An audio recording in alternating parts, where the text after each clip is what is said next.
दोस्तों कुछ दिन पहले हरिद्वार में हुए एक कार्यक्रम में आरएसएस प्रमुख मोहन भागवत ने अगले 15 साल में अखंड भारत बनाने की बात कही। उनके इस बयान के बाद से ही अखंड भारत को लेकर डिबेट खड़ा हो गया। यह पहली बार नहीं है जब किसी संघ प्रमुख ने अखंड भारत को लेकर इस तरह का बयान दिया हो। इससे पहले भी ऐसी बातें हो चुकी हैं। तो दोस्तों आज हम जानने का प्रयास करेंगे कि मोहन भागवत के अखंड भारत का मतलब है क्या। तो दोस्तों अखंड भारत का कॉन्सेप्ट 4 तरीकों से देखा जाता है। पहला, जिसमें भारत के साथ पाकिस्तान और चीन अधिकृत कश्मीर आता है। दूसरा, 1947 के बंटवारे का पहले का भारत, जिसमें पाकिस्तान और बांग्लादेश इंक्लूड है। तीसरा, भारत के साथ अफगानिस्तान, पाकिस्तान, नेपाल, भूटान, म्यांमार, बांग्लादेश और श्रीलंका।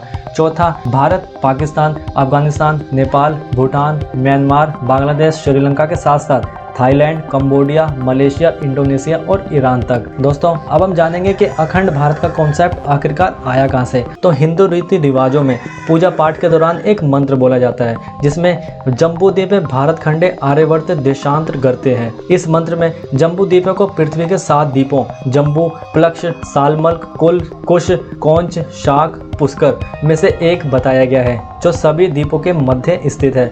जम्बू द्वीपे को अखंड भारत की तरह पेश किया जाता है। 1941 में भंडारकर रिसर्च इंस्टीट्यूट से पंडित पांडुरंग वामन की एक किताब छपी थी। इसमें लिखा है कि भारतवर्ष के अंदर कई सारे देश आते हैं और भारतवर्ष जम्बू द्वीप के अंदर आता है। दोस्तों अखंड भारत का इतिहास देखें तो इतिहासकार दिनेश चंद्र सरकार ने अपनी एक किताब study in the geography of ancient and medieval India में दावा किया है कि भारतवर्ष की सबसे पुरानी सभ्यता की निशानी सिंधु घाटी के रूप में मानी जाती है।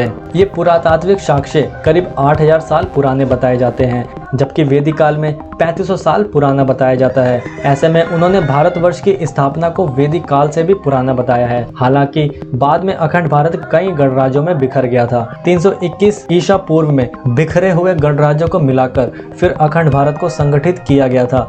चाणक्य के मार्गदर्शन में सम्राट चंद्रगुप्त मौर्य ने ऐसा किया था। चंद्रगुप्त मौर्य का जन्म 340 ईसा पूर्व पाटलिपुत्र में हुआ था, जो आज बिहार का हिस्सा है। स्वतंत्र राज्यों को एकजुट करने में चंद्रगुप्त मौर्य ने अहम भूमिका निभाई थी। दोस्तों अखंड भारत का विस्तार देखें तो 322 ईसा पूर्व में चंद्रगुप्त मौर्य ने नंद साम्राज्य को हराकर इस पर कब्जा जमाने में सफल हुए। फिर चंद्रगुप्त मौर्य ने सिकंदर के कब्जे वाले क्षेत्रों को आजाद कराना शुरू किया। 305 ईसा पूर्व में सेलुलस और चंद्रगुप्त के बीच जंग हुई, जिसमें चंद्रगुप्त की जीत हुई। इसके बाद उसने सिकंदर के सेनापति रहे सेलुलस से कूटनीतिक संधि के लिए उनकी बेटी हेलेन से शादी की। राधा कुमुद मुखर्जी की किताब Chandragupta Maurya and his time में इसका जिक्र है कि चंद्रगुप्त के बाद उनके बेटे बिंदुसार और पोते अशोक सम्राट ने पूर्वी तट पर कलिंग और दक्षिणी तट पर तमिल राज्य पर भी कब्जा कर लिया। इस तरह मौर्य साम्राज्य पश्चिम में फारस यानी ईरान से पूर्व में बंगाल तक, उत्तर में कश्मीर से लेकर दक्षिण में कर्नाटक और तमिल तक फैला था। इसे ही अखंड भारत कहते हैं। दोस्तों अखंड भारत के खंड खंड होने की बात करें तो 185 ईसा पूर्व में मौर्य साम्राज्य का पतन हुआ। इसके बाद अखंड भारत पूरी तरीके से बिखर गया। फिर शोंग, किन, शक, सातवाहन, कुषाण और दक्षिण भारत में चोल, चेर, पांडव जैसे कई साम्राज्य बने। कभी अखंड भारत में चोल और पांडव साम्राज्य का हिस्सा रहा। श्रीलंका भी 1310 ईस्वी में भारत से अलग हो गया। कुछ समय बाद ब्रिटेन ने श्रीलंका पर कब्जा किया था, लेकिन उसे अलग देश मानता रहा। 1870 ईस्वी में अफगानिस्तान पर अरब सेनापति याकूब एलिस, फिर मुगल और अंत में ब्रिटेन का कब्जा हो गया था। 26 मई 1876 को रूस और ब्रिटेन के बीच गंडमंग संधि हुई, जिससे अफगानिस्तान बफर स्टेट बन गया, जो 18 अगस्त 1919 को ब्रिटेन से आजाद हो गया। ब्रिटेन ने 1907 में भूटान को अखंड भारत से अलग कर वहां उगेन वांगचुक के नेतृत्व में राजशाही की स्थापना की। फिर 1937 में बर्मा भी भारत से अलग हो गया। 1947 आते आते भारत से पाकिस्तान अलग हो गया। बाद में 1971 की भारत पाकिस्तान की जंग के बाद पाकिस्तान के 2 हिस्से हो गए, जिससे एक नया देश बांग्लादेश बना। दोस्तों अखंड भारत का मॉडर्न कॉन्सेप्ट देखें तो 1924 में 11 साल बाद अंडमान निकोबार जेल से वीर सावरकर बाहर आए। इसके बाद उन्होंने अपनी किताब माई ट्रांसपोर्टेशन फॉर लाइफ में अखंड भारत का जिक्र किया। आरएसएस के अखंड भारत के विचार के जनक सावरकर ही माने जाते हैं। 1937 में हिंदू महासभा की 19वीं वर्षगांठ पर सावरकर ने कहा था हिंदुस्तान को अखंड रहना चाहिए। इसमें कश्मीर से रामेश्वरम तक, सिंध से असम तक शामिल है। सावरकर के इसी अखंड भारत के सपने को बीजेपी और आरएसएस पूरा करना चाहती है, जिसमें पाक और चीन अधिकृत कश्मीर के अलावा पाकिस्तान का सिंध भी शामिल है। 1949 को कोलकाता में आरएसएस के सर संघचालक गोलवलकर ने कहा था कि पाकिस्तान एक अनसर्टेन यानी अनिश्चित राष्ट्र है, ऐसे में इसे मिलाकर अखंड भारत बनाने का प्रयास करना चाहिए। दोस्तों, समय समय पर आरएसएस अखंड भारत की तस्वीर, मैप, नक्शा जारी करता रहता है, जिसमें आरएसएस के अखंड भारत में पाकिस्तान, बांग्लादेश, अफगानिस्तान, म्यांमार, श्रीलंका और तिब्बत भी शामिल है। आरएसएस इस संयुक्त क्षेत्र को एक राष्ट्र मानता है जो हिंदू सांस्कृतिक समानताओं के आधार पर बना है। संघ द्वारा संचालित सुरुचि प्रकाशन में पुण्य भूमि भारत नाम से एक नक्शा निकाला है। इसमें अफगानिस्तान को उपगणिस्तान, काबुल को कुंभानगर, पेशावर को पुरस्पुर, मुल्तान को मूलस्थान, श्रीलंका को सिंगलदीप, म्यांमार को ब्रह्मदेश और थाईलैंड को श्याम देश कहा गया है। दोस्तों, क्या अखंड भारत बनाना संभव है?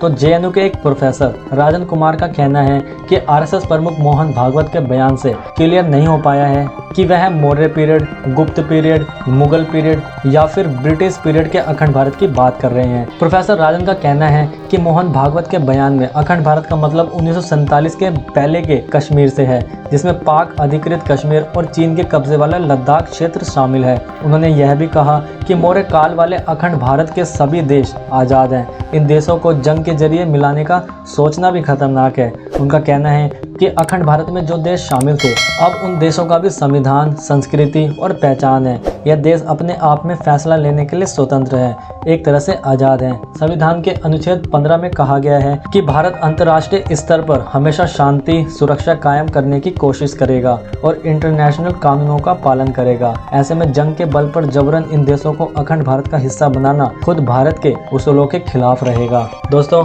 अखंड भारत बनाने का दोबारा क्या तरीका हो सकता है? अगर इस कॉन्सेप्ट पे ध्यान दें तो पाकिस्तान, बांग्लादेश, नेपाल आदि देशों को मिलाकर फिर से अखंड भारत बनाया जा सकता है और यह संभव है। ऐसे में पूर्व chief justice Markandey Katju European Union की तर्ज पर अखंड भारत के देशों को संगठित करने का फॉर्मूला देते रहे हैं। काटजू अखंड भारत में शामिल देशों की एक एसोसिएशन बनाने की बात करते हैं। इसी उद्देश्य से 2012 में उन्होंने एक संगठन भी बनाया था। काटजू ने कहा था कि वह भारत, पाकिस्तान और बांग्लादेश को फिर से रीयूनाइटेड करना चाहते हैं। काटजू ने कहा था, 3 देश 3 सरकार के साथ इन देशों में अफ्रीकन यूनियन, यूरोपियन यूनियन की तरह एक कॉमन सेकुलर सरकार बनाई जा सकती है।